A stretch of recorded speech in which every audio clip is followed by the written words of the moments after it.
I want to begin by thanking Sharak for inviting me to be here. I'm already learning a lot. I'd like to also thank the Lilly Family School of Philanthropy for hosting us. It's a pleasure to be on a panel with Edward and other colleagues and Abdul Qadir. I'm not a scholar of philanthropy, so I'm a historian of religions who specializes in Islam and works on American Islam. So I saw my task here to be primarily sort of giving a context in terms of how I think philanthropy, American Muslim philanthropy, is significant for the history of Islam in America. And I'm going to try to summarize some of the paper I have written and read from it, so I'll go back and forth. For me, the work being done on Muslim philanthropy, American Muslim philanthropy, is really significant, particularly because there's been a significant shift in recent years in the study of American Muslims from focusing on how Muslims fit into American society to actually seeing how they're participating and contributing to it. And the study of Muslim philanthropy is precisely in line in this regard and much welcome. As a matter of fact, one could say it's overdue. And it seems a little strange, given what we heard this morning about how foundational charity and philanthropy is for Islam. And for a very long time, we've known how important institutions like Waqf have been in shaping Muslim majority societies. It's a little strange that we haven't done these types of studies earlier, and we're beginning to turn our attention to them now. I think it really begs the question of whether or not charity and philanthropy has been so pervasive and omnipresent in Muslim majority societies that's been rendered invisible. And I'm going to argue that that's not really the case, that it hasn't been just rendered invisible because of its omnipresence. I think it actually has much more to do with the blinders we've had on thinking about practice in Islam. And I see two major blinders that scholars have had, and when I talk about in the passive voice and when I talk about they, I'm mainly thinking of a sort of generalization of scholarship on Islam and public discourses around Islam. One of these blinders has been provided by religious studies, which has generally focused on modern conceptions of religion that has generally focused on religion as a belief system, as some sort of interior experience of the transcendent. And these sort of approaches have generally, approaches towards religion as an interiorized experience have generally rendered any forms of institutions and public practices as being of secondarily importance. Somehow they should be read symbolically of the interior experience, that religion that is really essentially religious or really really religious. This understanding of religion is not accidental. Often people talk about it as Protestant, but I think it's not just in Protestantism, it's actually a product of the modern world. It has allowed us to be able to think about why religion continues to be significant in a world that's increasingly bureaucratizing and becoming increasingly rational. Religion has been interpreted as a way by which individuals could give meaning to their lives in the face of the ever-increasing complexifying world that is going out of their control, so that these interior experiences that give meaning to their individual lives allows them to continue being cogs in the machine of modernity in some ways without feeling that their lives are meaningless. And for this reason, this definition of religion has played a very important political role, because it has allowed people who understand religion in this way to accommodate power, accommodate social structures, and so on. But nonetheless, it pushes practices out of our purview. Practices don't become seen as significant, and when they're studied, they're not seen as religious. The other one, set of blinders, I think, comes from Islamic studies more generally, and the notion that modernity somehow has been a problem for Muslims, and that there's been a crisis that Muslims and Islam have had to deal with the dominance of Europe in the modern era. Hence, we're much more interested in, when we're interested in practice, we're interested in things like jihad and political organization rather than how people are raising their families and things that are much more pervasive in Muslims' lives, or the charity that people give to street beggars and so on. Now, as a result of these two blinders on practice, I think what we have in our public discourses on Islam is a sort of a pathological approach to Islam, where people are always looking to Islam to see where is the source of a problem that Muslims are facing, whether that be modernity, modern nation state, secularism, or whether it be this notion that religion as a way, as an interiorized experience that helps individuals build meaning in their lives, results in what William James talked about as being healthy-minded individuals, right? That religion that doesn't make you happy, essentially, is not, something wrong with it. So we need to, if people are upset, if people are protesting because of, and in a religious voice, in a religious idiom, you have to go look and see where the problem in that religion is to not make people happy with their socio-political situations. So we find often that religion gets pathologized, Islam in particular gets pathologized as a result of these two blinders. And as a historian of Islam in America, I'm particularly interested in Muslim philanthropy after 9/11 because it so concretely demonstrates how wrong-headed these approaches are to understanding Muslims' experiences in America. And that's what I'm going to turn my attention to now. After 9/11, there were a variety of approaches to dealing with Al-Qaeda and terrorism.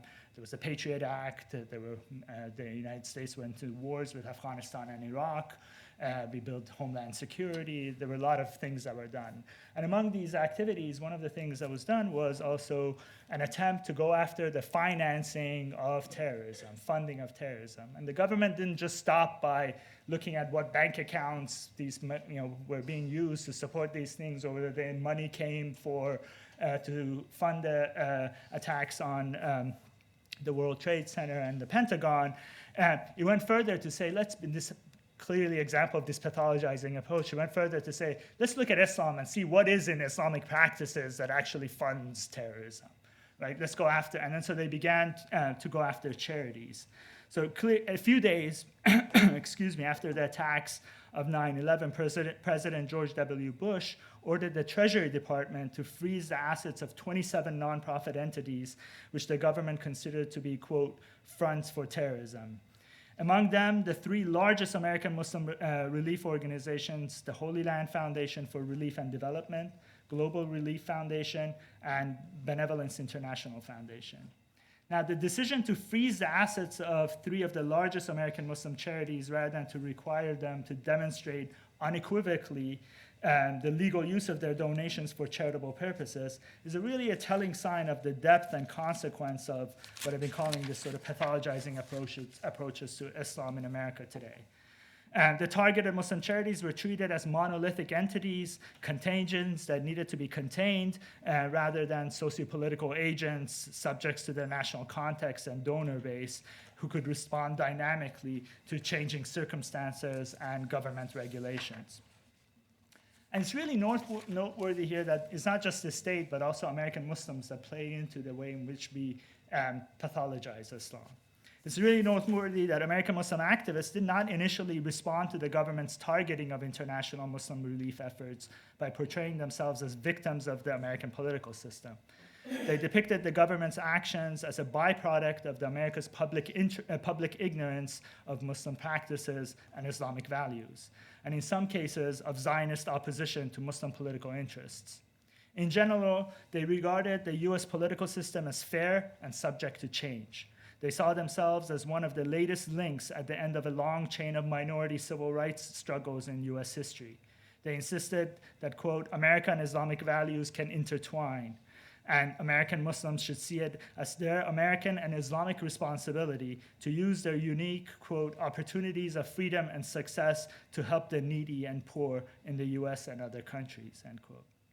This interpretation of the government's actions toward Muslim charitable giving didn't directly challenge the pathologizing of Islamic beliefs and practices as a potential source for terrorism, though it did enable American Muslim activists to engage government officials on familiar grounds. Whether this was a case of political pragmatism or an instance of self-disciplining in the face of state power is up for debate. What is clear is that after 9/11, when government officials and the public more generally looked at Islam for the pathology of terrorism and deemed Muslim charitable giving suspect, American Muslim rights organizations did not challenge the state's logic. Rather, they sought to work with the government by asking the Treasury Department to clarify its conception of what constituted sound charitable practice.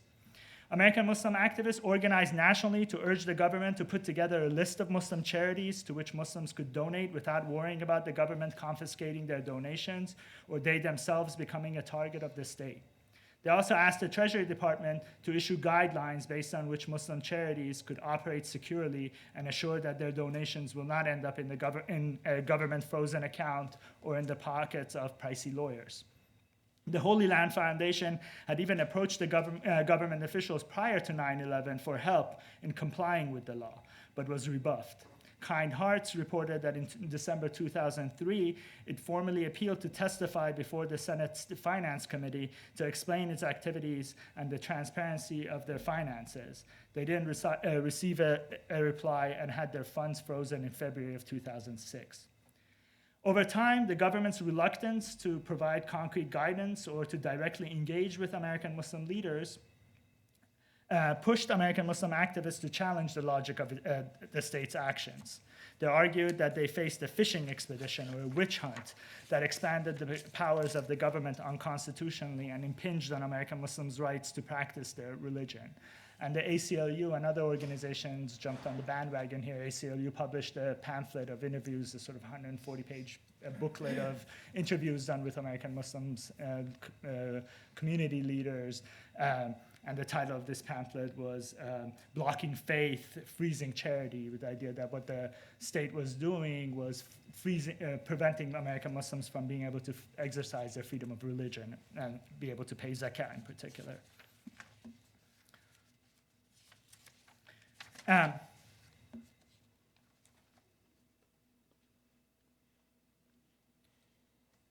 what's interesting, so as a result of all of these sort of pathologizing of Islam, the American Muslim charitable giving got framed in terms of security on one hand and religious freedom on the other. Now in practice, however, American Muslims actually never stopped giving. And as a matter of fact, they started to give more. So there wasn't actually impingement of American Muslims' religious behavior. And if you actually look at Islamic law, Islamic law allows rulers to collect zakah, but never says that zakah has to be paid to a state or a particular foundation or anything of that sort. So there was nothing actually preventing American Muslims from going around and giving their zakah money to other forms of other needy. And the Muslim needy didn't sort of all of a sudden disappear after 9/11 from the United States. So American Muslims never stopped giving to charity in response to the government's investigation and prosecution of the largest American Muslim international relief organizations.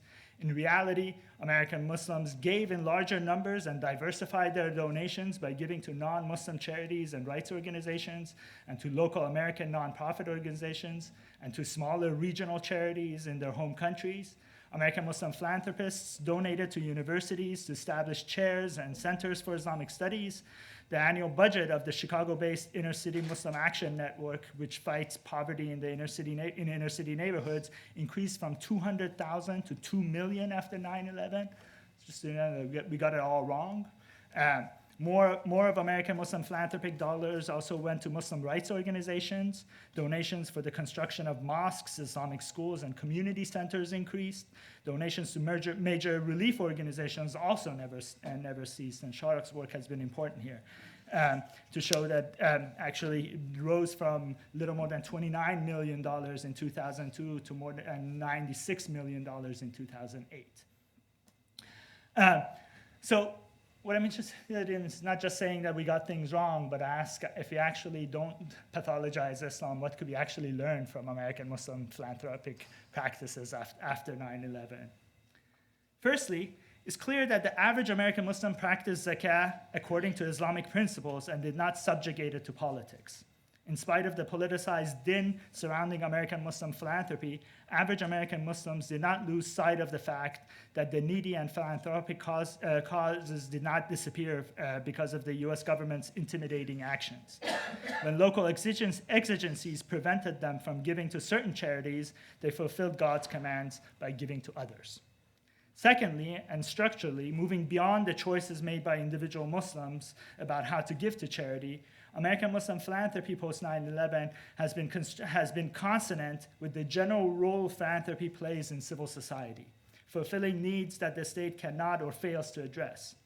A pertinent illustration of this form of American Muslim philanthropy is the establishment of free healthcare clinics and the contributions made towards organizations such as the Inner City Muslim Action Network that work to alleviate violence and poverty in blighted communities in urban America.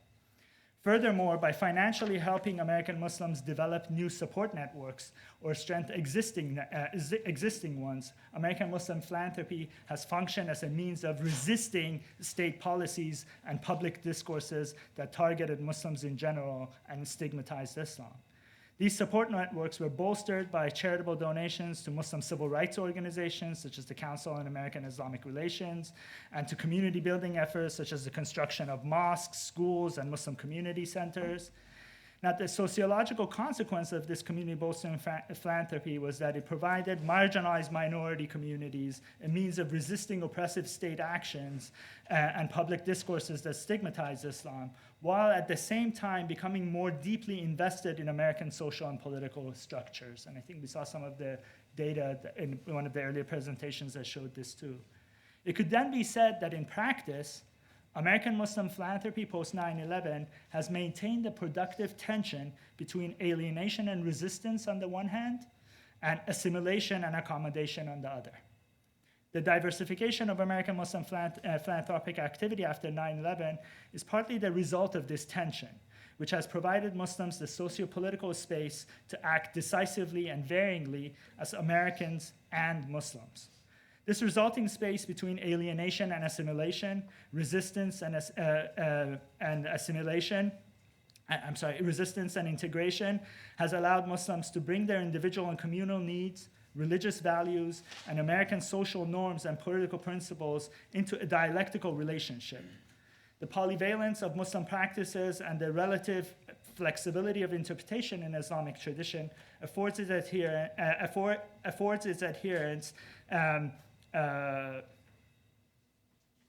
it has enabled the flexibility of interpretation Islam affords its adherents have enabled these dialectical relationships, and they have in turn pushed American Muslims into social relations of care with people of widely varied cultural, political, religious, and economic backgrounds. These various groups have not all agreed on what constitutes the greater good to which Americans ought to make their charitable donations. There's no doubt, for example, that despite their mutual engagement at various points, the state and American Muslim relief organizations have not seen eye to eye. Nonetheless, giving in and of itself, based on varying understandings of Islamic values, has forged social relations that are shaping both American Muslim religious identities and modes of community belonging. Focusing on the practice of philanthropy, then, reveals both the diversity and the critical nature of American Muslims' engagement with American society and politics. Today, American Muslims form alliances with social justice and civil rights organizations through financial support of organizations critical of U.S. policy and society, such as Black Lives Matter and the ACLU. There are also American Muslims whose sizable donations to the two major American political parties have provided individuals Muslims access to political insiders, and so American Muslims are giving money both to Democratic and Republican parties. At a national level, they're also organizing to provide support for places when there were Hurricane Katrina, for example, and doing so in contact with people who maybe have political differences with them or would be religiously different from them.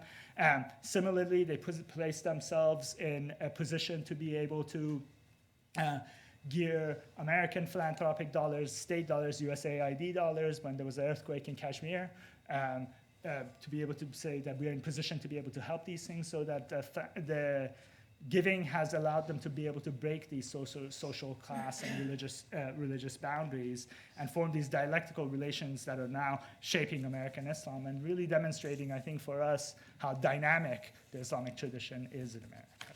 I'll stop there.